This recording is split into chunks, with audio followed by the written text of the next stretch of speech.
mode, more hotels seeing travelers. So all good signs for the travel industry. Certainly some of the domestic travel restrictions are easing. The border closures between the U.S. and Mexico and Canada are scheduled to be lifted middle of next month. We'll see if that date holds true. And certainly a lot of what we're hearing is that as a country, we're ready to travel internationally again with more frequency once the chance of a quarantine subsides. So those are all things that are moving us further down that path. And we are seeing an increase in air travel. The data that we're providing here is TSA data comparing what's happening in 2020 relative to the same dates in 2019. And as restrictions are easing, as consumer confidence is increasing, you can see that the middle of April was basically the low point for the number of travelers going through TSA, and it was right around 3% at that time. Over the course of about 6 weeks, 5 weeks, we've seen that go from 3% up to 14%. 14% represents about 300,000 travelers a day going through TSA screening. And the sharpest increase during that time took place over the course of the last week. So while none of us have a crystal ball that we can rely on with any confidence, high level of confidence, we do anticipate that this is going to continue to increase. And we've seen that certainly at our office here, that it has changed and that we're seeing more people booking flights and taking flights. The question is, what can travelers expect with the airline and airport experience? We know this chart is information from the Eastern Iowa Airport, and it's taking a look at the month of May, any given 7 days, how many flights are scheduled out of Cedar Rapids. And the number for the month of May was 72 flights scheduled across all airlines. And not all of those flights departed, but that's what was scheduled. You'll notice on here that, as an example, all of the Delta flights go through Minneapolis. There's no Atlanta, there's no Detroit. And if you were on the last conference call, Marty Lenz, the airport operations director, shared that they're basically funneling all their traffic through Minneapolis. There's no Denver flights on United. So they're doing what they can to increase the number of people per flight to reduce some of their expenses. And so we have not seen the June schedule yet for the Cedar Rapids Airport. We're not expecting significant changes. However, in the month of June, would anticipate a little bit more of a ramp up in the month of July. The Des Moines Airport has a schedule they provided, again, for a given week in the month of June. And so this is their June schedule. And they're up to 109 flights on 4 carriers. So this does not include Allegiant or Frontier, but 109 flights on Delta, United, American, and Southwest. And again, not all of these flights will probably go. It's still a limited schedule, and you'll see, as an example, Des Moines has no Delta flights to Atlanta, as one example. And so all of these numbers for both airports are far below what their normal schedule would be, and we anticipate that that's how it's going to be for the month of June. So when travelers are looking to book flights, I can tell you I looked to book a flight out of Cedar Rapids to go to Boston next week. It was not as easy as it normally is. There was no connection. As an example, on Delta, for me to get there even without 3 connections, I believe, is what I was looking at on Delta. If I went out on another carrier, it was probably going to take me 5 hours longer than normal to get to Boston. So it's not as easy yet. It will get easier as we move forward, but I think travelers need to know that when they are looking to schedule flights, they may go into their online booking tool or call an agent and find that the schedule they're looking for that they would normally take just isn't there. So they're going to need to allow for more time when they're making some of these flights. So it'll be interesting, but nonetheless still picking up. And then, what can they expect once they get to an airport? One of our corporate travelers a road warrior, spends a number of days on the road each year, shared with us her experience on a recent trip, flying out of Cedar Rapids, going through Chicago O'Hare's Airport, and then on to LAX. And she had a very positive experience. One of the things she noted is that the TSA staff, airport staff, were just glad to see passengers coming through. They are wearing masks, they are social distancing. Airlines are doing a good job of spacing out people when they can. And we're seeing things like some airlines are still reducing capacity, still trying to avoid using middle seats. So all of that's happening. And her one comment was she's never seen the airports so clean, so bright, so shiny. And that's what we're seeing across all suppliers, whether it be airports, airlines, hotels. All of these companies are really trying to do a good job of making sure that travelers feel safe and are safe, and the equipment and facilities are sanitized accordingly. So lots of things happening there.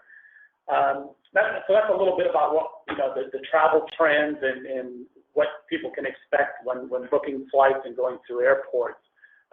The rest of our time here together today is going to be spent on a few things, talking about policy and visibility into the travel bookings, duty of care. At the very end of the call, Daniel's going to spend probably 3 to 5 minutes going through kind of a more in-depth look at duty of care. We do believe that this is an important thing for all companies to consider. However, if it's something that you've kind of ruled out already, when we get to that, you're more than welcome to disconnect. But as I mentioned, we think it's important that all companies consider this going forward. So with that, I'm going to turn it over to Sandy. Thanks, Dwayne. So when you start to think about your travel, re-engaging and getting back on the road, there's going to be several questions you're going to want to walk through first to think about how the travel program should act now, either during COVID or post-COVID time. So very first and foremost is you're going to have that discussion of whether we're going to permit travel and what are the boundaries around that. And some of the questions you're going to want to ask yourself and your team members as you're talking about how our travel program now looks is, does travel ensure our business continuity? Do we need to travel in order to support the way our business operates and to keep moving forward? Does it need to be in person? Does it give us a competitive advantage? So it could be that, we always say there's nothing that replaces a face-to-face meeting when you are trying to build a rapport and a relationship with either a new client or you're trying to gain, additional information from clients. So you have to think about that. Would postponing the travel cause a negative operational or financial consequence to the company? So is there things that we need to worry about if we don't travel? It's not just necessarily, about the traveler, it's about the company itself. A really important conversation you need to have, and this is not a small conversation, is can we mitigate the risk to the traveler? And that could be perceived risk or real risk. So you have to take into account how your travelers are feeling about being on the road and being out in their normal workforce, and then communicate that information. And that comes down to this duty of care plan and the process. This isn't just about technology, it's about the process itself. And is it billable? So are you under contract by any clients? Are you working with any projects that are on a time scale and you're under contract? And by not meeting that contract, there would be some ramifications with that. If you decide travel is going to be moving forward, then you're going to ask that discussion is, are we having new processes? Do we require approval? Is that maybe an internal approval that's not online in your tool today, or it could be an online tool? And those are the conversations we can help you have. And are you going to restrict travel to any particular geographic region? You may be forbidden to go based on quarantine, but should you be going to those that are even open? So those are discussions you're going to want to have within your team. If the answer is yes, we're going to travel, but we're not sure if we should be traveling somewhere or if there are certain things that we should be doing, you're going to want to have your list of go-to resources to look at to say, are we safe going there? Can we mitigate the risk for the traveler? Can we assure success for the business by going to these locations? The WHO, the Center for Disease Control, obviously the U.S. State Department, but you're also going to want to check supplier websites. So if you're flying on American, Delta, United, if you're going to particular hotels. There are also industry publications out there that can kind of keep you abreast of what's going on in the industry itself to understand the impact to your travelers when you're asking them to travel for business. Once you've kind of got your list of resources, you can go ahead and start thinking about your actual policy. Now, we had some, in a previous webinar, some companies said, well, we don't think we need to change our travel policy based on a COVID world. And we would say that it's probably not likely. You are going to have to look at things differently. So when you are looking at suppliers and expense reimbursement and your travel policy, what are things that are going to impact it financially from that standpoint? So as Dwayne just mentioned, Delta has capped their capacity at 60%. So they're not alone. Most of these airlines are at 60 or 50% operational. So what does that mean from a standpoint of, are you going to let travelers pick maybe a more expensive flight like Dwayne's flight? Could he take a better flight than making a 3 connection or being on the road longer? Some carriers are offering the purchase of a middle seat or extra space seat. It isn't necessarily double the cost. Are you going to reimburse for that? You need to make that decision ahead of time and communicate that so that everybody is on the same page. Kind of going back to perceived risk maybe, is if a traveler feels more comfortable renting a car, where in the past maybe your policy said, you know, please take a rideshare like Uber or Lyft, take public transportation. If they feel safer in a rental car, are you okay with that? In-room dining versus, you know, going out somewhere, often having, you know, room service is more expensive. So you need to think about these things and then communicate them in your policy. And then you need to reflect on your suppliers. We've seen all sorts of different articles on different suppliers and how they've reacted in this situation. So my belief is you really need to take a look at, one, you've probably got negotiated contracts out there. Are you going to be able to fulfill them with the decrease in travel business? If not, are you going to need to have a conversation and renegotiate those?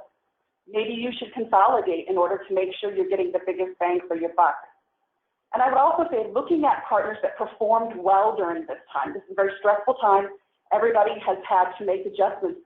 But who is partnering better with you and maybe, you know, releasing some of the contractual obligations that you have, or who's responded better from a cleanliness stage or a sanitation and things like that, and communicating with you constantly about what they're doing to make travel better for your travelers.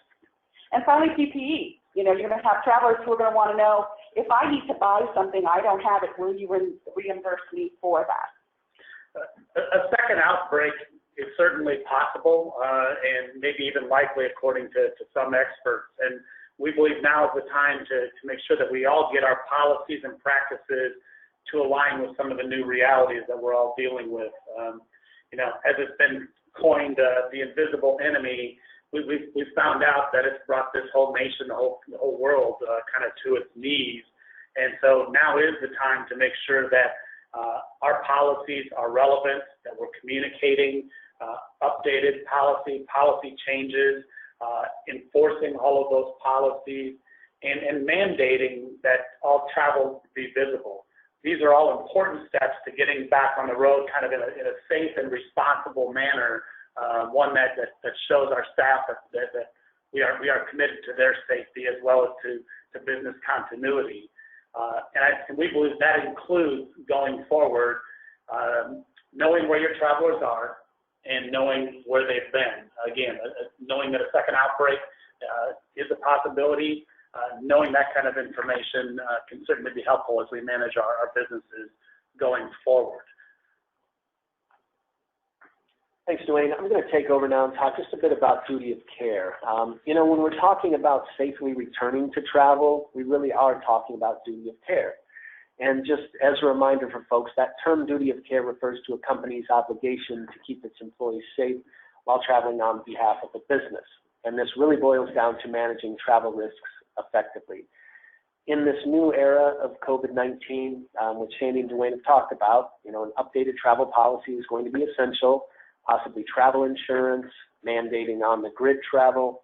And we would argue that having a comprehensive online travel risk management platform is key as well. We really think it's the missing piece for so many companies.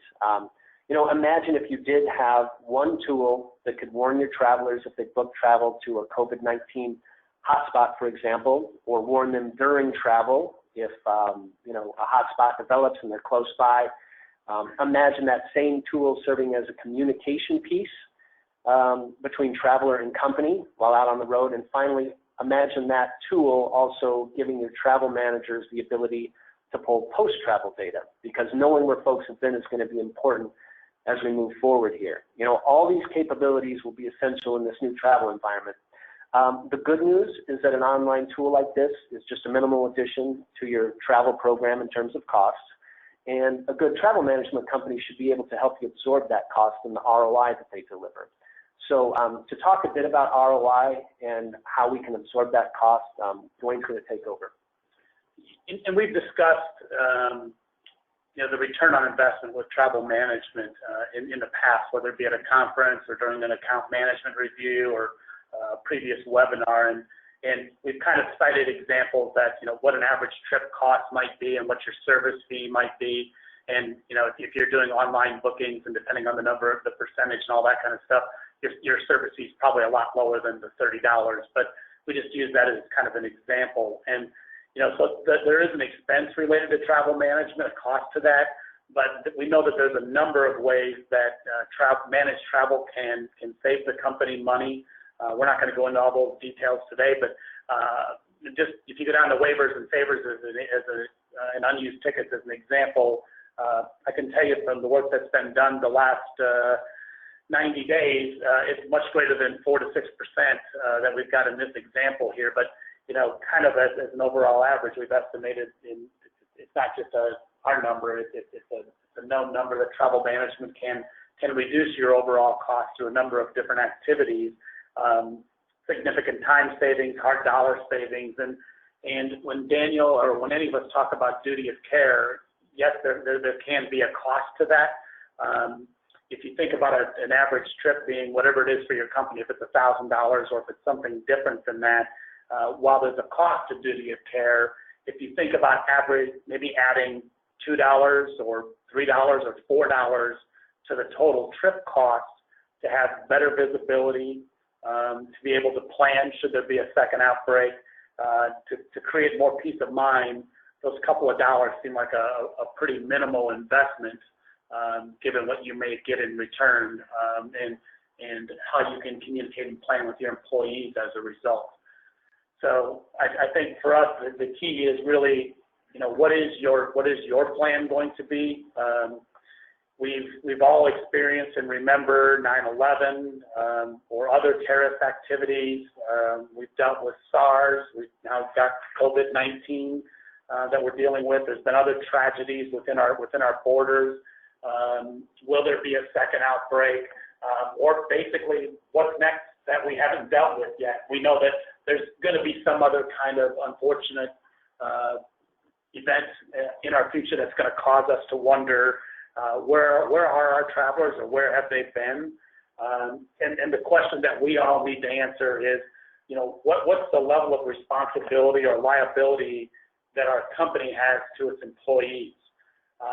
In the U.S., the liability, the corporate liability, is probably still more on the moral and ethical side than it is on the legal side, although that's shifting a little bit, and certainly in other countries, in European countries in particular, duty of care, there's a much stronger legal liability to that.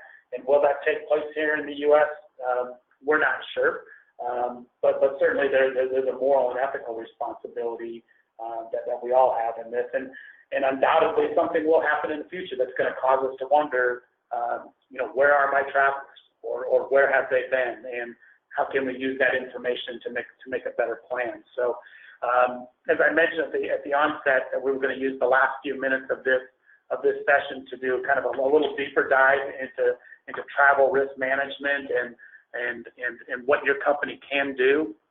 And we're just going to kind of still touch on the tip of the iceberg here and not get into all the nitty-gritty details.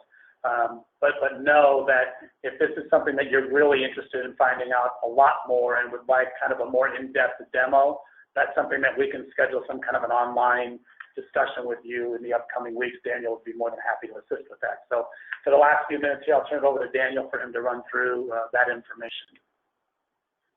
Thanks, Dwayne. So yeah, I'm going to talk just a few minutes about CARE, our online travel risk management platform, and how it can help your company fill in any gaps that you might have in your approach to travel risk management, and also equip you with the capabilities that you're going to need in this new travel environment. So, most companies going forward will have a pre-trip approval process, and understanding the safety profile of a location will be part of the pre-trip approval process.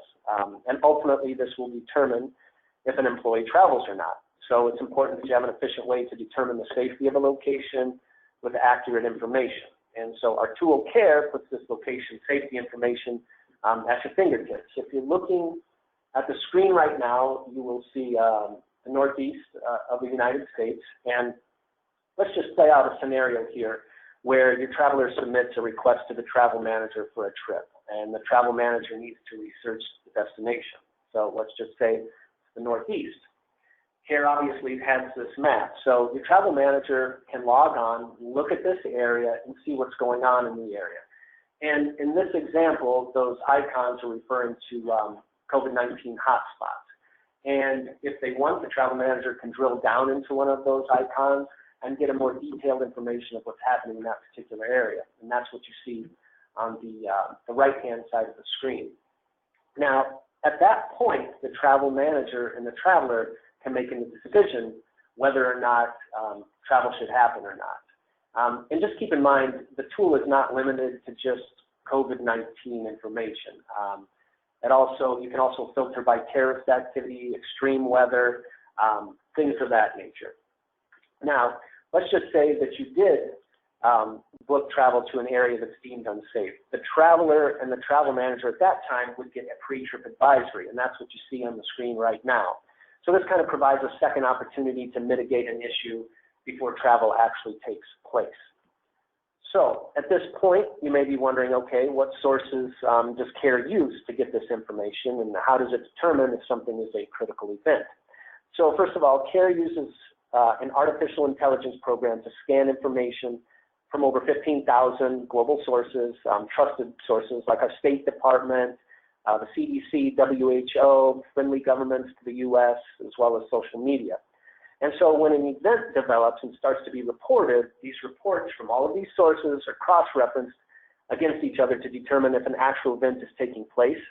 And then that event is assigned to one of 53 categories. These events are things like epidemics, terrorism, extreme weather, political unrest, etc.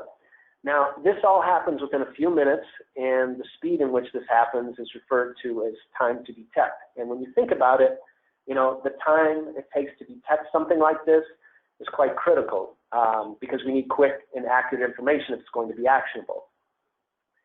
So, let's just take a moment now and ask ourselves, how would we handle this at our own companies? Would we have a way to research when that trip request comes in? Do we have an automated way to send pre-trip advisories? It's all questions we should ask. If we don't have a way to do this, then a tool like this may be able to fill in those gaps. So something to think about. But let's continue on with our travel request example. So right now, you see the communication platform screen. So, if your traveler is out on the road and a critical event develops, CARE will automatically send an alert to your traveler via a mobile app on their phone, as well as to the travel manager. And you see that mobile app up there, as well as the dashboard on the screen. So at that point, CARE can serve as a two-way communication platform between the travel manager and the traveler. Now, if the travel manager gets that alert and wants to proactively inquire if the traveler is okay, or maybe warn them to stay clear of an area, they can do that. If the traveler needs assistance, they can reach out to the company via the app. So as you can see, this is really almost a one-stop shop solution for travel risk management. You're able to research areas, you have the pre-trip advisories, you have the on-trip advisories or alerts, and then also this communication piece. So very important. So now let's talk about post-travel data. Knowing where your travelers have been, as I said, will be very important in this new environment. If you know or you suspect that a traveler contracted the virus while on their trip, they may need to self-quarantine before coming back into the office to keep your office employees safe. So pulling a daily report to see where travelers are or where they've been may need to become a new process that your travel manager goes through each day. So up on the screen there, you can see a map, and then on the upper right-hand corner, you can see the search function in Care. So it's really, seeing where folks are, where they've been, is quite simple. You just put in a date range, hit search, and then you can see who is traveling or who is traveling. And if you need to filter, you can do that to kind of hone in on something. You can filter by name, location, airport, et cetera. And so, this post-travel data, being able to access it quickly, this is just going to be another capability that you'll need and that you would have with Care. So this was just a brief overview of Care, as Dwayne mentioned, just to highlight some of the core capabilities that can provide for your company. But note that add-on services are available, things like facilities alerts, non-traveler alerts, things like that. But if you'd like more information about Care, or if you'd like to have a full-scale demo, as Dwayne said, please reach out to us. We want to thank everyone for their time today. If there are questions or any more information that we can be helpful with regarding anything we've talked about today or any other topic, you know that you can reach out to Sandy, Daniel, or myself, and we're happy to assist. So we hope this was helpful, and again, appreciate your time. This presentation will be made available to everyone. If you have any other questions, please give us a call. We're getting close to the weekend, so I hope everybody enjoys the last part of the week and has a good weekend. Thank you for your time.